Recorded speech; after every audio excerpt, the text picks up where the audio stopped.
Hello, everyone. Welcomed. It's Friday. We are at the story. I'm telling myself, thank you for joining us. If you are here, you know the drill. This show is for you and with you. So jump in the comments, say hello, introduce yourself. And Melissa, my guest, Melissa, I'm going to let you tell everybody who you are.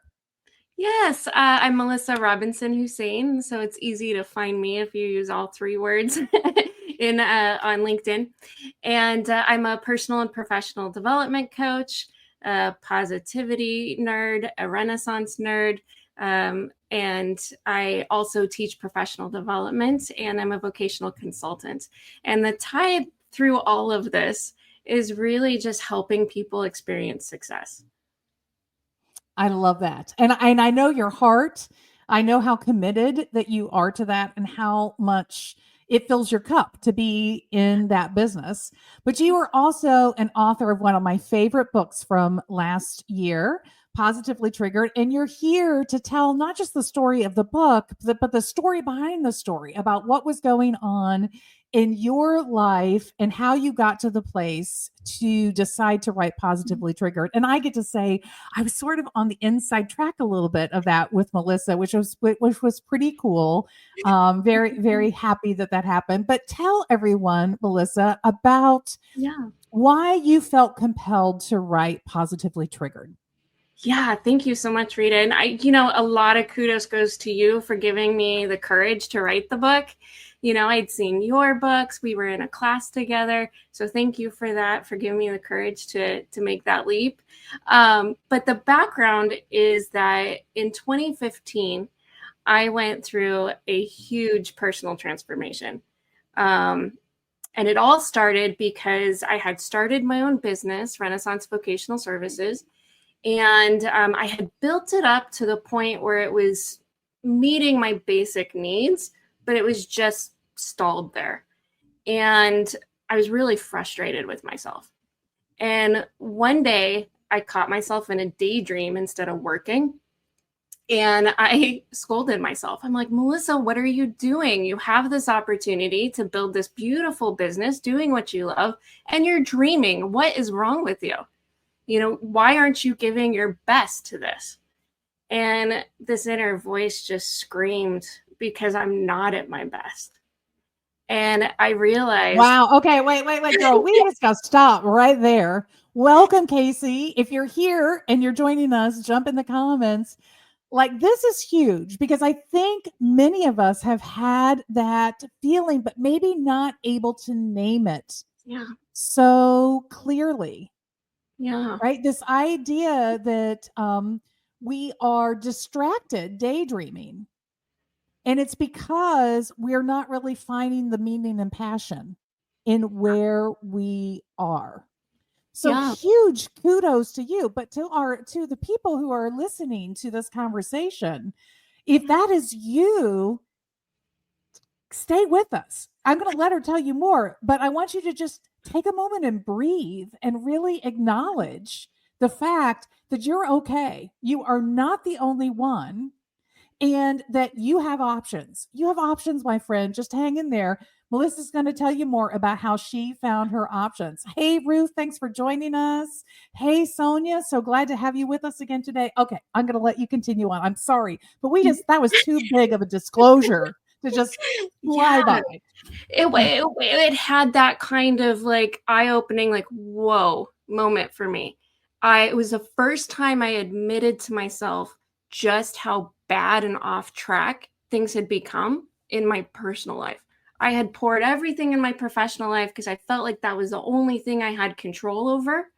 And I had let my personal life just go off track to the point where I didn't recognize myself when I looked in the mirror. Like, I wasn't who I wanted to be. It wasn't the life I wanted to be living. I had tried to tell myself this story that as long as my business, as long as I was making that positive impact, as long as I was doing that, that's all I needed. But it wasn't. I wasn't able to contribute like I knew I could because I wasn't giving myself what I needed in other areas. Okay, and we got to name that for a second. If you were telling yourself the story, oh, be quiet, Rita. That should be enough. If that is the voice that you have in your head, be quiet. That should be enough Yeah. Melissa just gave you permission to say, no, it's not. No, it's not enough. It's not enough. Like your dreams, your needs, your beliefs, your opinions, they all matter, and more than just your work. And I hadn't allowed myself that until that point. So we're going to try to condense a big story and just say that I made that decision, that I own my story, and I was going to change it. And I did. Over the And next the couple episode is called Who Do I Want to Be? And you Yes. decided this person I am in this moment, this is not who I want to No. be. I Yeah. got to go find the woman I want to be, the one that is living the dreams inside of my head. Yes. And that takes courage. It takes tremendous courage. Where did you find the strength and courage, do you think, to allow yourself to acknowledge that truth? You know, it did come from that realization that I'm so upset that I'm not making the difference I know I can make. And then realizing I'm never going to make the difference I want to make if I'm not my best self. Like if I'm walking around with pain and like anxiety all the time and these heavy feelings that some of my dreams were never going to come true. And I was mourning them. And it was just this situation where I didn't have the energy or the frame of mind to serve like I wanted to. So knowing I was never going to serve and make the impact I wanted to make unless I fixed myself. And I've said it before to a lot of my friends. The magic was learning to coach myself. I had been coaching all of these other people to realize their employment dreams, and I hadn't used any of those skills for me and for my life.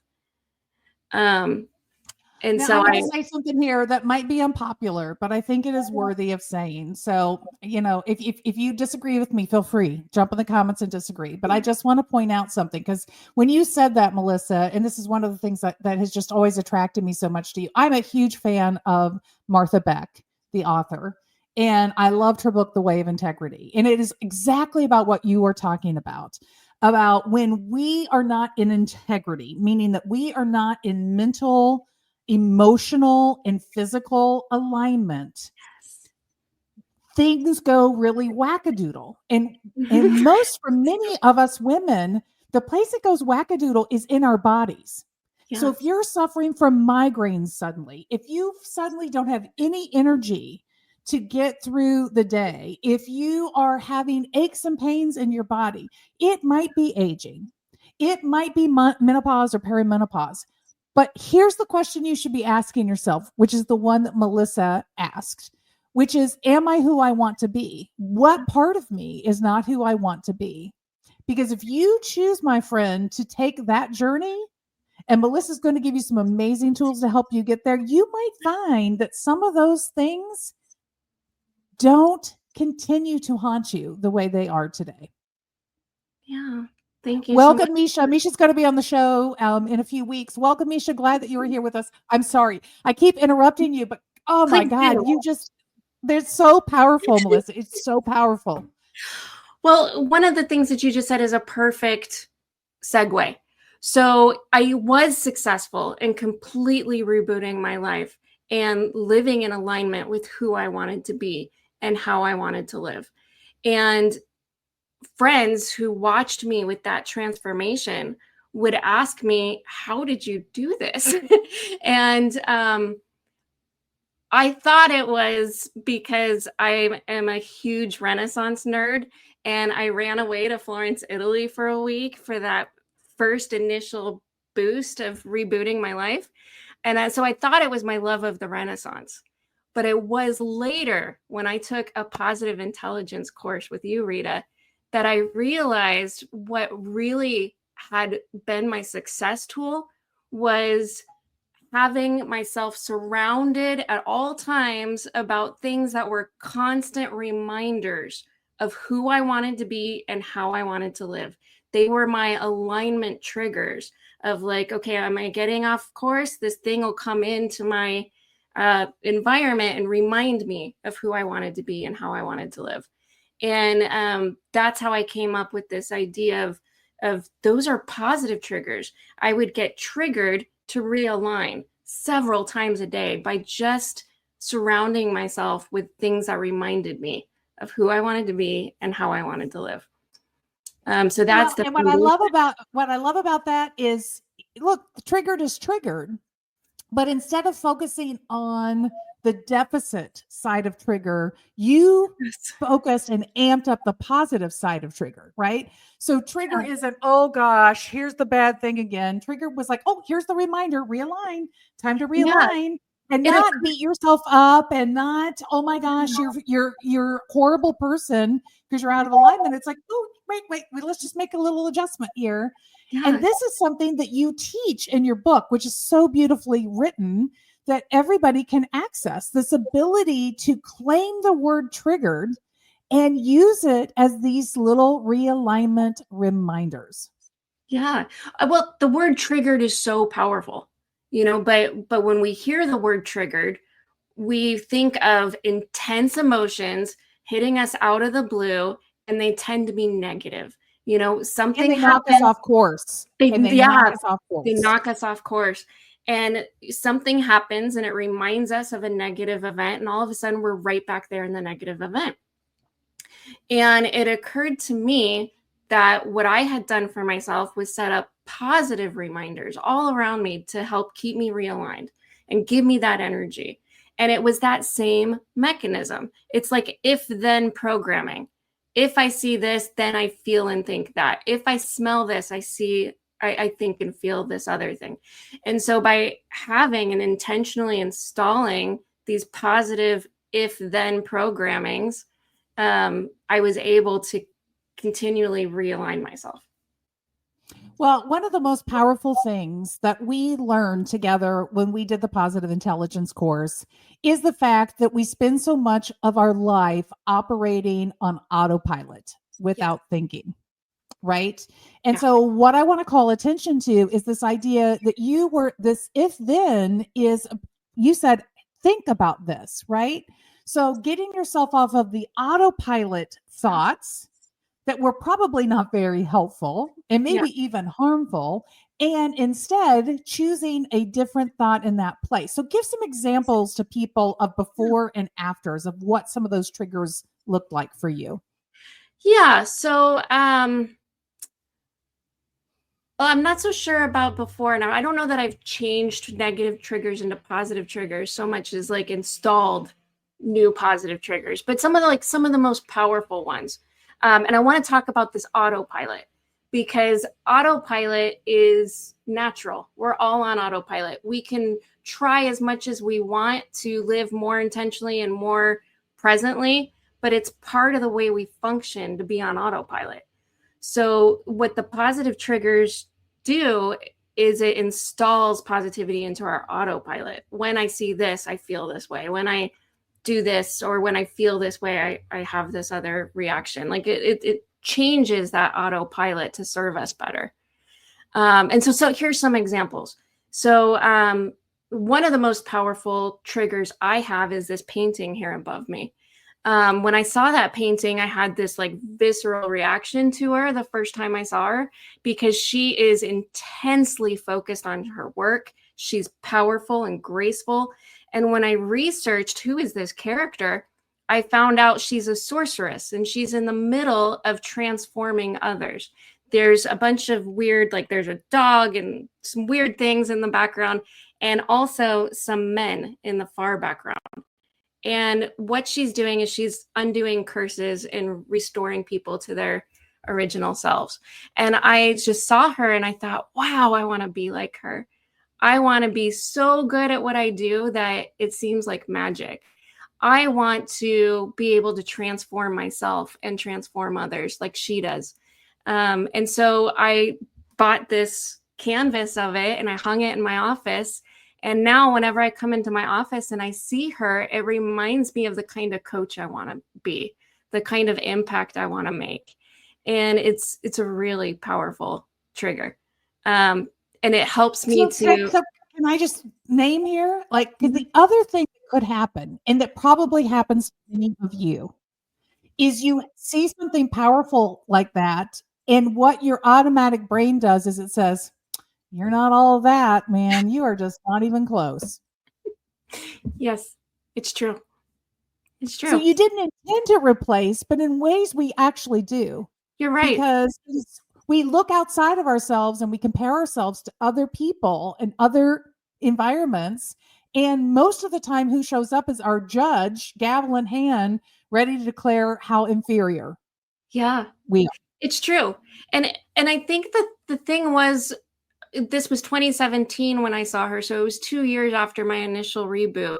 And over those 2 years, I had gained this really strong belief that regardless of where I am right now, I get to choose where I'm going to be, and I get to tell Mhm. that story of where am I going. And so when I saw her and I thought that's who I want to be, I knew I wasn't anywhere near there. But it was so inspiring to think, you know what, with enough effort, I could be there. And so that was 2017. So it's been many years now since that happened. And I was on Sri's podcast, and he told me that when I told him that story, he's like, you are Melissa, you've done that. Oh, sorry, by the name, this picture, by the way, this picture's name is Melissa. Little bit of a coincidence there. She was painted in 1515. I was born in the 1970s, so big difference, but we're both named Melissa. But yeah, Sri's like, I can see that you've spent years trying to align yourself with that. So these So positive tricks this is work. big important tip number 1 from Melissa. If you're keeping track, I'm trying to in the comments. Choose the story of where you're going. It doesn't matter. Perfecting the story of where you've been is a waste of your time and energy. Yeah. There's nothing to be done about that. No. Channel all of your being into the story of where you are going. Ruth, no matter where I am, I get to tell the story of where I will be. It is incredibly powerful. Misha, thank you, ladies. I've started practicing to use the word activated or activating instead of triggered, due to the violence that it suggests. I'm not perfect, but working on it. And yes, word substitution. But what I love about what you did is you reclaimed it. Yeah. And sometimes it is important for us to take the power back in words. There was a whole conversation last year, 2 years ago on LinkedIn about what does professional mean? Mm-hmm. And really redefining and reclaiming, instead of people using professional as a baton to beat on people for perceived inferiority, people really getting to own their own definition of that, right? So Yeah. that idea of claiming words is really a powerful place to be. So yes, so give us another example of another positive trigger you've put into your routine and your environment, because we're going to steal shamelessly from you, Melissa. I just want you to Oh, know please this is do. going to go Please viral do. and we're going to steal all these things from you. Okay, another powerful thing that I do to keep myself aligned is I always wear a middle finger ring. And I have like a whole bunch of different rings that all fit on my middle finger. And I'm going to keep this safe for work. But I remember reading the book, The Subtle Art of Not Giving Enough. And I will change the F word to care for this conversation. But in that book, The Subtle Art of Not Giving a Care, the real purpose of it is that we have limited cares to give. So we need to be really intentional about where we're putting that energy and what we give a care about. And so I started putting a ring on my middle finger every morning as a reminder of I get to decide where I put my energy and what I care about. And yeah, I have a lot of different rings that help me with that. But I want to share with you the ring I'm wearing today. It is the Duomo in Florence. And the Duomo in Florence has this beautiful story of when they wanted to build the biggest cathedral in the world, they didn't know how to do it. In fact, they knew they didn't have the technology to finish it, to put the dome on it, but they just got started. And with that faith, when it came time to finish it, they had the foundation to put the dome on it, and they were able to accomplish it. So this idea of, okay, we can have big, bold dreams and not know exactly how we're going to get there. As long as we know where we're at now and what our first step is, and we have that big, bold dream, everything else in the middle, we can figure it out along the way.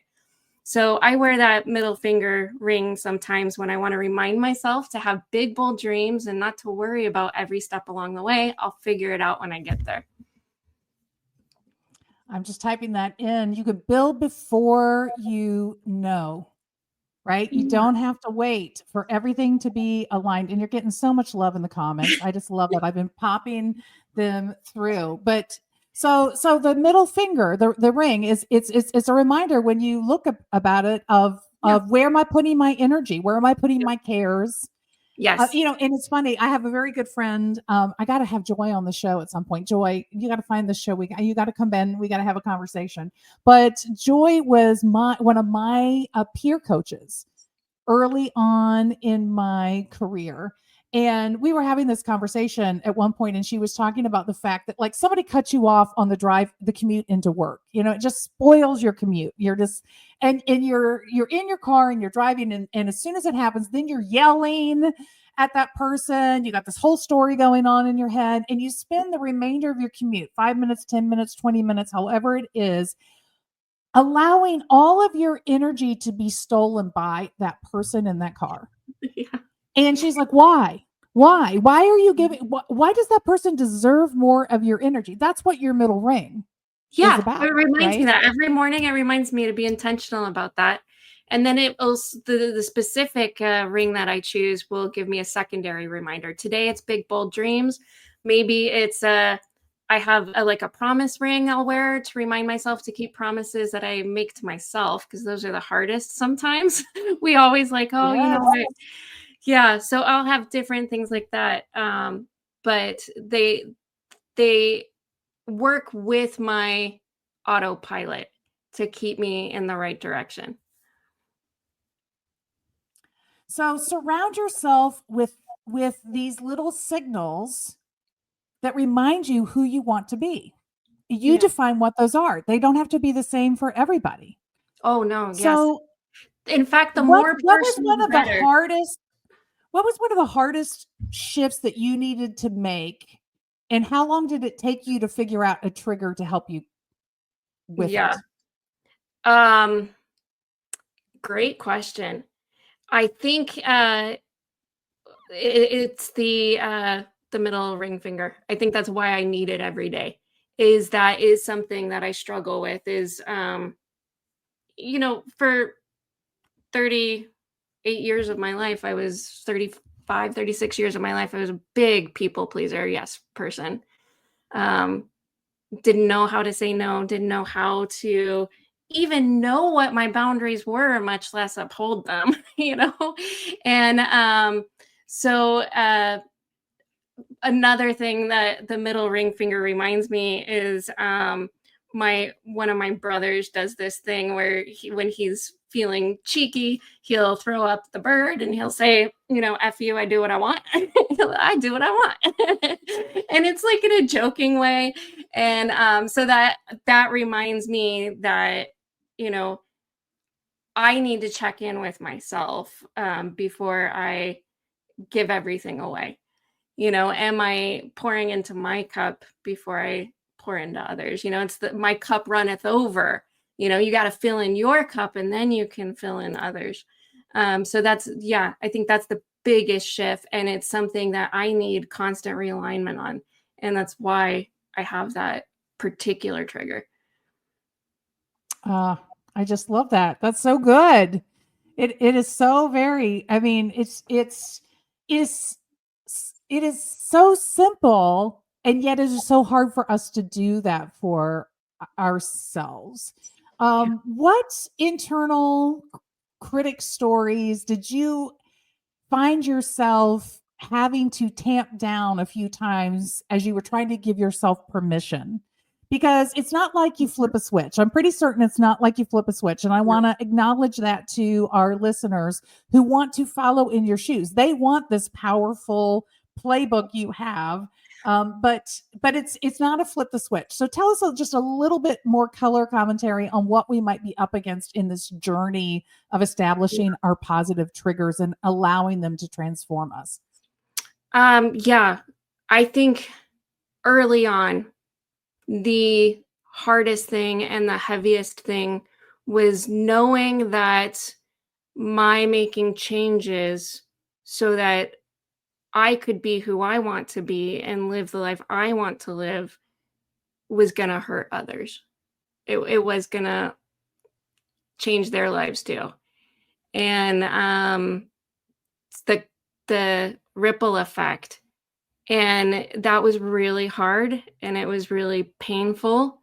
But over time, I came to realize that that it would be best for them too in the long run. Yes, maybe it's going to be hard for them to accept these changes I'm making, but I had belief that in the long run, if it was good for me, it would be good for them too. I love it. I'm posting that up real quick. So I heard two things in that. Two things you want to walk away with. One is you are allowed to choose yourself. Yes. One of the first challenges is going to be continuing to give yourself permission to put your name at the top of that priority list. Yeah. Don't pretend like it's not going to be hard. Don't pretend like you're not going to get pushback from people who you just dropped down on that list, because those things are probably going to happen. But you have to have belief in your relationships and your ability. We don't use boundaries to hold other people out. We use boundaries to construct the framework that allows our excellence to shine. I love that. Yes. How to do the work at home first, and believe that when you are in your excellence, there's going to be room in everybody else. But you're gonna break a few glasses along the way here to get there. You are, and it's probably not as bad as you think it is. You think you're going to hurt all these people. You think that people are going to judge you for doing these things. But we don't know that that's how it's going to play out. I can't tell you how many people I thought I was going to lose their friendship over some of the changes I made. And instead, I heard, it's about time. It's about time you put yourself first. It's about time you stepped into your power. And I was shocked. The very people I thought were going to criticize me supported me. Wow. Wow. Wow. Yes. Yes, yes, yes. Karen says that is it. That is it. And if people aren't willing to celebrate you, there's some people that don't deserve to be in your orbit. There are some people that are dragging you down. This might be an indicator, but you're not doing any of this for anybody else. You didn't do any of this for anybody but you. Yeah. That is important for you to understand. You do this for you. This is why Melissa and I are so aligned. It's the same exact lesson in Show Up Positive. You don't show up positive to fix other people. You show up positive to fix yourself, right? Healing starts inside of you first. And these are the steps that get you there. Yeah. So we are down to our last few minutes. We're coming up on our 30-minute mark on this episode. Final thoughts and words of wisdom that you want to share about your journey, and most importantly, about the new thoughts that we need in our heads if we want to live our lives positively triggered. Wonderful. I think the most important thing is to realize we're in the driver's seat. Yes, there are things outside of our control. Maybe we can't control the seas or the wind, but we're behind the steering wheel. And once you step into that and take responsibility for how you show up, how we show up, it's life-changing. I have been through challenges in the last few years that I have no idea how my old self before I rebooted would have been able to survive those. I would have just been capsized and drowned, if we're using the same metaphor, you know? But because I had taken responsibility for my own story, I was able to navigate them. And I'm so grateful for that. And that's what I hope with Positively Triggered is I hope it helps people to kind of upgrade their personal operating system, that autopilot, so that it helps them to be more aligned with who they want to be and how they want to live. Now, you came with a very generous gift for everybody. I'm trying to get the comments here to load. I messed up. I failed to put your address Oh, I see. the first time, but tell everybody about the gift for coming and joining this episode, listening in the replay. Tell them about your gift. This is so wonderful. Yeah, so the gift is I have Audible codes. So if you send me an email, I will send you an Audible code. It's a single-use code for a free download of the Audible version of the book. And I just ask that I get some feedback from it. That would be fantastic. Or share it. If you're listening to it and you think that somebody would really benefit from it, share it with them. It's not an or. If you take her up on this offer, you are committing to go out to Amazon and write a review. Thank you. You're committed because there's no way you're not going to love this book. I mean, it is full of exercises to help you walk this path. It is a beautifully written, very accessible, and filled with actionable item book. And I apologize, it's so long, it didn't do it right. Okay, so it's renvoc.com. So renvoc.com is the website. And then Melissa at positivelytriggered.coach. I know it's not .com, it's not .net, it's not .co. Melissa at positivelytriggered.coach is where you're going to send that email to get your free Audible. I love Audibles. You can listen to Melissa teach you while you cook, while you clean, while you walk your dog. It's wonderful. So, but you're going to commit to give her the review. That's the repayment because we take care of one another in this community for sure. This has been, I mean, we could talk forever. You know, we are so aligned on these things, and you'll probably have to come back again because guess what, guys? She is working on a second book. Actually, you got 2 books in the work, but she's working on a second book that everybody who's listening to this podcast will have to talk about it more because it's on self-coaching. She's going to give you the whole playbook on self-coaching, and you are going to love that, right? So make sure that you are following Melissa, that you get connected up, and then you come back when we do her next book. Now, it is the end of this week, but next week we have 4 episodes because I had the little snafu with Tandra and we got her rescheduled. So Monday at 9 a.m., Tirsa Hall is This Risk Too Big. We're going to talk about trying to balance family and work. On Tuesday at noon, Tandra's with us, fresh out of the Super Bowl, talking about building her media empire. Can I really do that? Chasing your big dreams.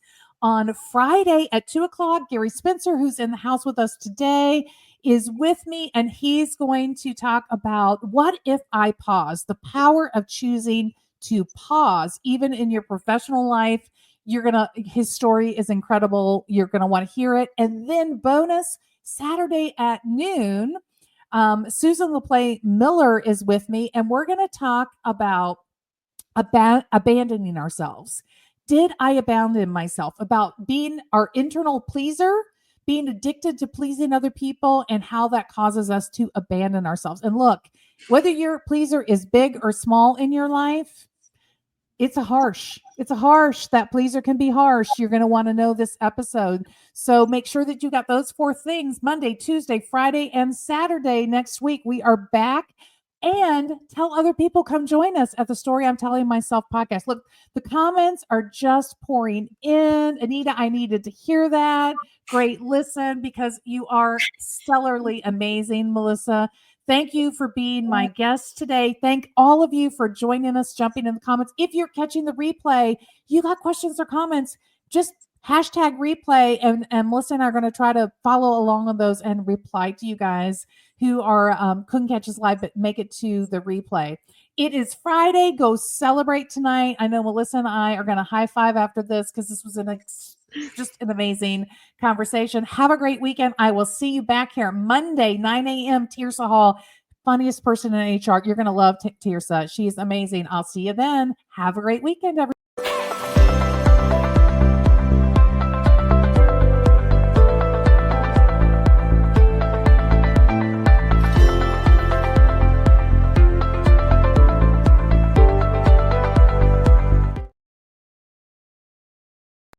Thank you for joining us on the story I'm telling myself. If you loved this episode, would you do us a big favor to help us reach a bigger audience? Simply subscribe to the Story I'm Telling Myself podcast and rate this episode and share it with a friend. Thank you for listening.